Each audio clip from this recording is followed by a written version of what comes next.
बंजर धरती, मजबूर किसान, हो रहा खेतों को नुकसान। अगर हम क्षारीय उर्वरकों का प्रयोग जो है निरंतर करते रहेंगे तो हमारी मिट्टी जो है वो क्षारीय हो जाएगी। क्या होती है ऊसर भूमि? ऊसर 3 तरीके की मुख्य है। बातें खेती की में आज होगी चर्चा ऊसर भूमि पर। नमस्ते दोस्तों, बातें खेती की के आज के कार्यक्रम में आपका बहुत बहुत स्वागत है। मैं हूं सुनीत सिंह। दोस्तों, हमने और आपने बंजर भूमि यानी कि ऊसर भूमि के बारे में काफी सुना होगा। ये ऊसर भूमि क्या होती है, किस कारण से होती है और क्या करके हम इस ऊसर भूमि को दोबारा कृषि योग्य बना सकते हैं, इस मुद्दे पर चर्चा करने के लिए हमारे साथ मौजूद है हमारे कृषि विशेषज्ञ डॉक्टर अवधेश शुक्ला जी। डॉक्टर साहब, आपका बहुत बहुत स्वागत है। सबसे पहले मुझे ये बताइए कि ऊसर भूमि होती क्या है? देखिए, जब बात ऊसर की आती है तो ऊसर ये एक संस्कृत के शब्द उस्र से बना है। अच्छा। और उसका शाब्दिक अर्थ होता है अनुर्वर या बांझ। अच्छा। और जिसको बंध्या भी कहते हैं। और रामचरितमानस में तुलसीदास जी ने भी इसका संक्षेप में वर्णन किया है कि ऊसर बरसई तृण नहीं जामा, यानी वो जमीन जिस पर पानी के बरसने के बाद वर्षा होने के पश्चात भी कहीं पर कोई जो है एक तिनका भी नहीं उगता है, उस जमीन को हम ऊसर भूमि कहते हैं। कुछ आंकड़ों में मैंने देखा है कि हमारे देश में 70 लाख हेक्टेयर से अधिक भूमि ऊसर है।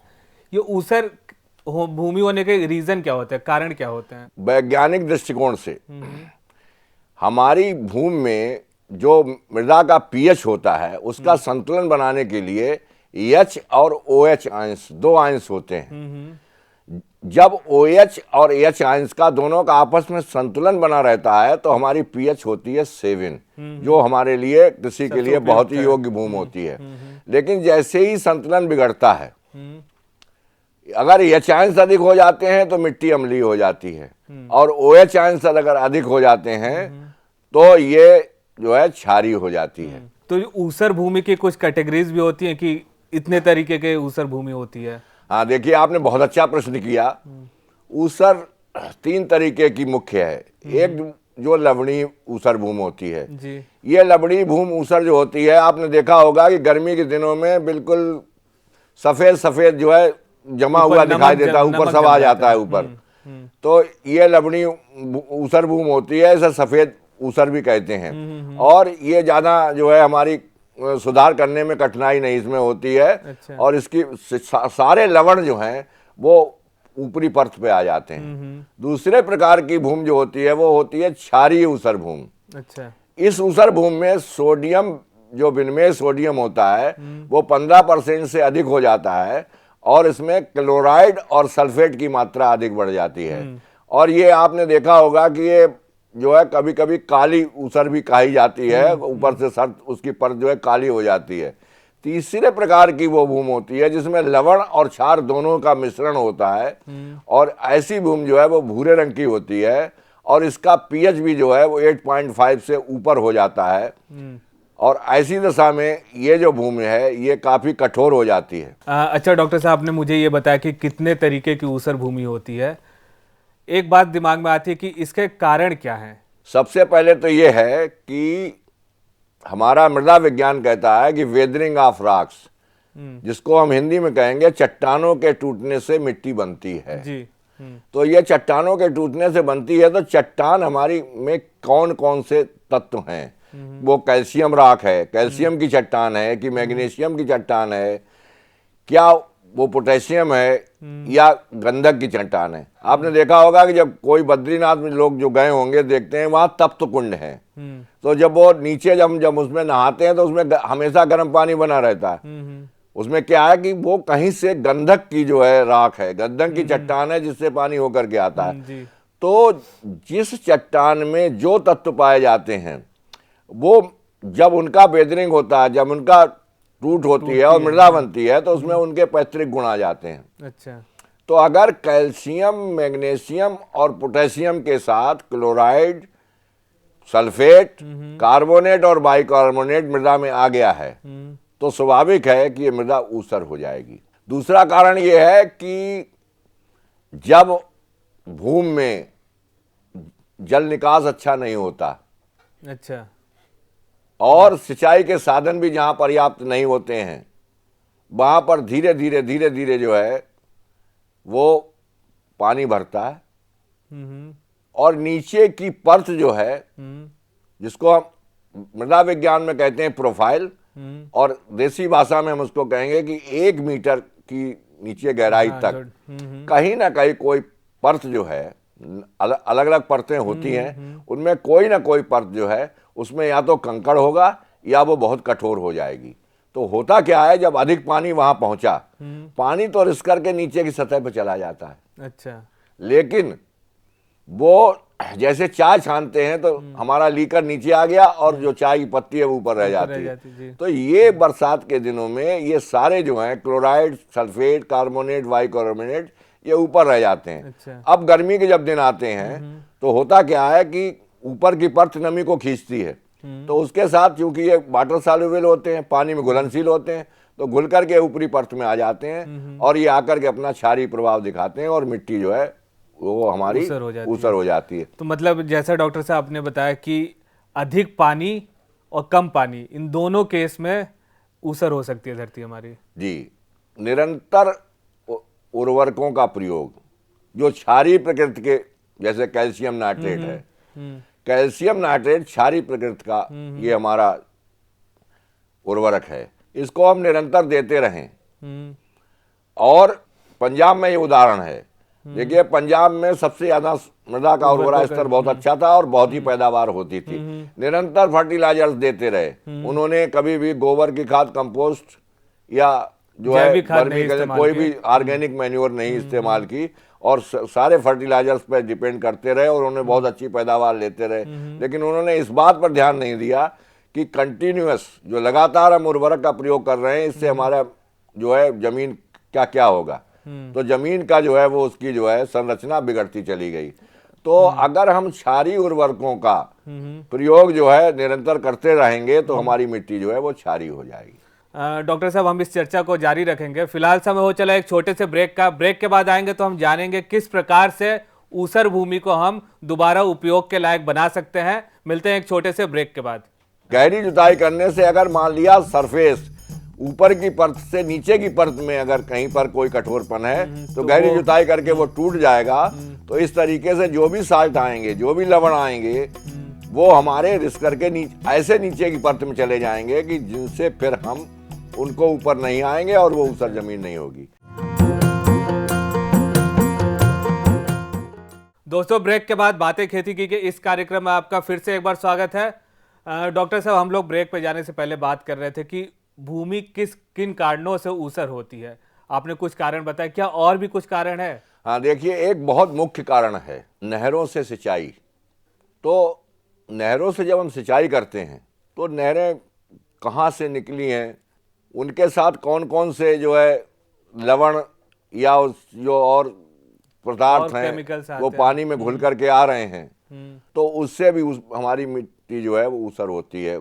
हाँ, एक मुख्य कारण और है जिसमें भूमि का जो जल स्तर है, मतलब ग्राउंड वाटर लेवल, हाँ, वाटर लेवल जो है वो ऊंचा होता है। अच्छा। तो उसमें होता क्या है कि वाटर लेवल ऊंचा होने की वजह से जो है वो साल्ट जो है ऊपर बहुत जल्दी आ जाते हैं और आने के बाद मृदा के ऊपरी परत पे आकर के जो है ये इकट्ठे हो जाते हैं। तो इससे भी जो है भूमि ऊसर हो जाती है। मैंने कहीं पे सुना है कि खेत, जो हमारे खेत होते हैं, अगर हम उस पर लगातार कृषि करते रहते हैं, जैसे बीच में 1-2 महीने का गैप नहीं देते हैं कभी, लगातार कृषि करने से भी क्या भूमि ऊसर होती है या उसकी उत्पादकता कम होती है? देखिए, ये तो स्वाभाविक है कि अगर लगातार हम किसी चीज का दोहन करेंगे तो उसकी उर्वरा स्तर में कमी तो आएगी ही। इसमें ऊसर होने के चांसेस तो नहीं है, लेकिन उर्वरा स्तर जो है इसका कम हो जाता है। तो उसके लिए ये आवश्यक है कि जो कृषि अनुसंधान हुए हैं उसमें बिल्कुल स्पष्ट रूप से ये संस्तुति दी गई है कि जो भी आप पोषक तत्व दे रहे हैं उसका 1/3 आप ऑर्गेनिक मैन्योर्स यानी गोबर, कंपोस्ट या हरी खाद अथवा वर्मी कल्चर खाद से किसी तरीके से भी आप पूरा करें, ताकि मृदा में ना तो कठोरता आए, उसकी वाटर होल्डिंग कैपेसिटी यानी जल धारण क्षमता भी बनी रहे और मिट्टी भी भुरभुरी बनी रहे। अच्छा, तो ये कुछ मतलब प्रिकॉशनरी मेजर्स हैं कि अपने उसको भूमि ऊसर ना हो, उससे कैसे बचा जा सकता कैसे है। बचा जा सकता है। और कोई उपाय जो हम, एक तो इलाज होता है, अगर हमें कोई बीमारी होगी तो हम उसका इलाज करवाएंगे। एक होता है कि इलाज से पहले अगर हम ये सावधानी बरत ले तो हमें बीमार नहीं होना पड़ेगा। बहुत अच्छा प्रश्न है। Prevention is better than cure. Cure, जी। तो इसके लिए देखिए, ऊसर के सुधार के लिए जैसे डॉक्टर के यहाँ गए और डॉक्टर ने कहा गर्म पानी पियो, बगैर पैसे का इलाज हो गया और हमारी धीरे धीरे खांसी ठीक हो जाएगी। और एक ये है कि जाते ही उन्होंने 3 इंजेक्शन लगा दिए और 9 दिन की दवा दे दी। जी। तो उससे बचने के लिए किसानों के लिए जो है बहुत अच्छे उपाय हैं कि अगर वो खुद करे तो ऊसर का सुधार हो सकता है। अच्छा। तो देखिए, जो सबसे पहले मैंने बताया था कि लवणी ऊसर भूमि, लवणी ऊसर भूमि को किसान को अपने आप ठीक कर सकता है, किसी भी विशेषज्ञ की आवश्यकता नहीं है। क्योंकि सारे लवण जो है ऊपरी परत पर ही होते हैं। तो ऐसी दशा में गर्मी के दिनों में उस परत को, ऊपरी परत को खुरच करके और उस खेत से निकाल देना चाहिए। अच्छा। तत्पश्चात उसकी जुताई करें, उसमें पहले सिंचाई करें और सिंचाई करके उसकी हम अच्छी तरीके से जुताई करें। और जुताई करने के बाद फिर उसमें जो है मेड़बंदी करके और हम उसमें पानी भर दें। अच्छा। और पानी भरने के बाद उसमें पाटा लगाएं।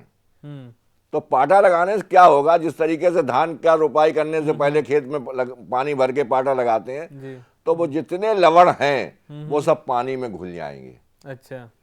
और पानी में घुलने के बाद जैसे ही आप देखें कि मिट्टी बैठ गई है, उस पानी को कहीं नाली बना करके बेकार स्थान पर उसको निकाल दें। अच्छा। तो इस तरीके से क्रिया करने से भी ऊसर जो है, हमारी लवणी ऊसर जो है, उसका सुधार हो जाता है। अच्छा। दूसरा, किसान जो खुद अपने आप कर सकता है, गहरी जुताई करे। अच्छा। गहरी जुताई करने से अगर मान लिया सरफेस ऊपर की परत से नीचे की परत में अगर कहीं पर कोई कठोरपन है तो गहरी जुताई करके वो टूट जाएगा। तो इस तरीके से जो भी साल्ट आएंगे, जो भी लवण आएंगे, वो हमारे रिस करके ऐसे नीचे की परत में चले जाएंगे कि जिनसे फिर हम उनको ऊपर नहीं आएंगे और वो ऊसर जमीन नहीं होगी। तीसरा कारण क्या है कि प्रोफाइल डेप्थ जो मैंने बताया था कि 1 मीटर तक कहीं न कहीं कंकड़ का होना अथवा परत का कठोर हो जाना। तो ऐसी दशा में 1 मीटर तक के लिए जो है खाई खोद कर एक तरीका है जिसमें बहुत आसानी से, तो उसमें करते क्या है कि खेत की एक तरफ पहले एक खाई खोदते हैं और उसकी मिट्टी को मेड़ पर ले लिया। अच्छा। उसके बाद बगल में दूसरी खाई खोदते हैं तो उसकी मिट्टी को उस खाई में डालते चले जाते हैं। इस तरीके से खाई की मिट्टी खोदा और दूसरी खाई में डालते चले गए, तो वो कठोर परत जो है वो खत्म हो जाती है और उसमें अच्छी तरीके से 20-25 दिन पानी भर दीजिए। तो जितने भी साल्ट हैं वो, अब चूंकि परत कठोर है नहीं, इसलिए वो पानी के साथ रिस करके एक ऐसे नीचे चले जाएंगे जहां से फिर वो नहीं आएंगे। अच्छा। तो ये जो है किसान जो है खुद अपने आप जो है कर्षण क्रियाओं के द्वारा कर सकता है। दूसरे, इसके सुधार के और भी कई कारण हैं। जैसे वनस्पति, बहुत सी वनस्पतियां ऐसी हैं कि जिनसे भी हम सुधार कर सकते हैं। सर, इन सब बातों पर हम आएंगे। फिलहाल रुकते हैं एक छोटे से ब्रेक के लिए। ब्रेक के बाद जब लौटेंगे तो जानेंगे कि क्या सुधार करके, क्या उपचार करके हम बंजर भूमि को दोबारा उपयोग के लायक बना सकते हैं। 2 मीट्रिक टन पायराट लेकर के और उसी तरीके से जिस तरीके से हमने जो है जिप्सम का प्रयोग किया है, उसी तरीके से खेत में हम पायराट को भी मिला देते हैं। फिर जो है हम इसमें पानी भरते हैं और उसको सैचुरेट रखते हैं। तो इस तरीके से ये क्रिया करने से भी ऊसर का सुधार हो जाता है। दोस्तों, ब्रेक के बाद बातें खेती की आज के कार्यक्रम में आपका फिर से स्वागत है। आज हम बात कर रहे हैं बंजर भूमि पे, यानी कि ऊसर भूमि। डॉक्टर साहब, हमें एक चीज ये बताइए कि हम ब्रेक पे जाने से पहले सुधारों की बात कर रहे थे, किस प्रकार से ऊसर भूमि को सुधारा जा सकता है। आपने बोला कुछ वनस्पतिक इलाज भी है, ये इलाज क्या है? देखिए, एक पौधा हुआ है आइपोमिया, जिसको हमारे देसी भाषा में कहते हैं बेहया बेशरम। हाँ। अब इस पेड़ में आप क्या करेंगे कि जो नीचे का कठोर हिस्सा डंठल है उसको आप छोड़ करके ऊपर का डंठल जो मुलायम है और ऊपर की सारी पत्तियां, इनको आप काट लाइए और काट लाने के बाद चारा वाली मशीन से इसको निकाल दीजिए। अच्छा। तो चारा वाले मशीन से निकालने से क्या होगा कि छोटा छोटा हो जाएगा ये। अब हम ऊसर के खेत में जहां हमने पहले से ही डौलबंदी कर रखी है, वहां हम खेत की जुताई करके और इसको हम उसमें मिला देंगे। अच्छा। और मिलाने के बाद पानी भर देंगे। तो ये 20-25 दिन में पर्याप्त नमी होने के कारण, पर्याप्त पानी होने के सड़ने कारण लगेगा। ये सड़ने लगता है। और सड़ने के बाद इसमें से जो है अम्लीय मादा जो है ये निकलना शुरू हो जाता है, जो ऊसर भूमि के सुधार के लिए बहुत ही उपयोगी है। अच्छा, इसके अलावा क्या कहते हैं, और भी कोई वनस्पति जिससे हम इलाज कर सकते हैं? हाँ, देखिए एक बहुत ही मुफ्त की वनस्पति है जलकुंभी, जो तालाबों में जो होती है। और आपने देखा होगा इसका कोई वो नहीं है, उसके बाद जब पानी धीरे धीरे तालाब में खत्म होता है तो ये सूख जाती है। जी। तो ये जो है ऊसर सुधार के लिए बहुत ही उपयोगी है। अच्छा। 200 क्विंटल पर हेक्टर के अंदाज से, कोई तोलना नहीं है। आप जलकुंभी ले आइए और जलकुंभी को ला करके जिस तरीके से आपने आइपोमिया को सड़ाया है, उसी तरीके से खेत में बिछा करके और इसको आप पानी भर के सड़ाइए। तो ये सड़ने से ये भी जो है अम्लीय तत्व इसमें से जो है उत्पन्न होते हैं और उससे जो है हमारे ऊसर का जो है वो सुधार होता है। अच्छा, इस प्रोसेस में, इस प्रक्रिया में टाइम कितना लगता है? इसमें जो है ये इसको हम सड़ाएंगे तो कम से कम हमें 1 महीने का टाइम जो है वो हमारा लग जाता है। इसको सड़ने में और पूरी प्रक्रिया होने में 1 महीने का टाइम हमारा सड़ने में लग जाता है। अच्छा, ये तो वानस्पतिक इलाज हो गए। कुछ रासायनिक इलाज भी होंगे इसके? हाँ, अब आई बात वही जो मैंने कहा था कि गए डॉक्टर के यहाँ इंजेक्शन लगवा दिया और पैसे दे करके और अपना सुधार करके चले आए। तो इसमें जो है 2 रसायन है हमारे, एक है जिप्सम और दूसरा है पायराइट। अच्छा। और इस पर सरकार जो है, जहां ऊसर के डिस्ट्रिक्ट्स हैं वहां पर 75% से लेकर के और जो और डिस्ट्रिक्ट्स हैं उनमें 50% तक अनुदान छूट देती है। अच्छा। कि आप इसको लीजिए और इसको इस्तेमाल कीजिए। तो अगर हमारा पीएच जो है 8.5 से लेकर के और 8.6 तक है, तो हमारा 3 जो है मैट्रिक टन अच्छा जिप्सम जो है हम 1 हेक्टेयर के लिए हमारा है। अब उसको हम करेंगे क्या कि हमने खेत की डौलबंदी कर ली। डौलबंदी करने के बाद हमने खेत को सिंचाई की। सिंचाई करने के बाद हमने उसकी खूब अच्छी तरीके से जुताई कर दी। जुताई करने के बाद इस जिप्सम को हम खेत में जो है बखेर देते हैं और मिट्टी में मिला देते हैं। अच्छा। और उसके बाद हम पानी भरते हैं और इस पानी को, इस जिप्सम को 20-25 दिन तक पूर्णतः सैचुरेट, संतृप्त रखते हैं। तो इस तरीके से अगर हम ये संतृप्त रखते हैं तो ये धीरे धीरे धीरे जो है ऊसर भूमि का सुधार हो जाता है। अच्छा। उसके बाद दूसरा एक है पायराइट। पायराइट का जो है वो हम 2 मैट्रिक टन पायराइट लेकर के और उसी तरीके से जिस तरीके से हमने जो है जिप्सम का प्रयोग किया है, उसी तरीके से खेत में हम पायराइट को भी मिला देते हैं। और मिलाने के बाद फिर जो है हम इसमें पानी भरते हैं और उसको सैचुरेट रखते हैं। तो इस तरीके से ये क्रिया करने से भी ऊसर का सुधार हो जाता है। अब जो हमने पहली साल ये जिप्सम और पायराइट का काम किया है, उसके बाद हम देखते हैं कि अगर हमारी मिट्टी में कहीं पर कुछ जमना शुरू हुआ है, इसका मतलब ये है कि हम इसमें कुछ थोड़ी बहुत खेती कर सकते हैं। तो ऐसी दशा में हम जो हैं वो गेहूं और बाजरा की कुछ ऐसी जातियां हैं जिनको अगर हम लगाते हैं तो उनसे हम ऊसर का सुधार कर सकते हैं। तो अब अगर हमने मान लिया उसमें जो है गेहूं बोया, जो ऊसर के लिए रिकमेंडेड है, गेहूं बोया, तो गेहूं बोने के बाद आप देखेंगे कि कुछ जगह गेहूं सरवाइव करेगा, कुछ बढ़ेगा, कहीं पर गेहूं जो है पौधा जल जाएगा। तो ऐसी दशा में जहां पर गेहूं का पौधा जल चुका है वहां फिर जो है हम उसकी जो है क्यारी बना लेंगे। और क्यारी बनाने के बाद 4 किलो प्रति वर्ग मीटर के हिसाब से उसमें हम जिप्सम का प्रयोग करेंगे और उसमें पानी भरेंगे और इस तरीके से उसका हम उपचार करते रहेंगे। डॉक्टर साहब, इतनी महत्वपूर्ण जानकारियां देने के लिए आपका बहुत बहुत धन्यवाद। आपने मुझे किसानों को लाभान्वित करने के लिए स्टूडियो में बुलाया, उसके लिए मैं आपका महान आभारी हूँ।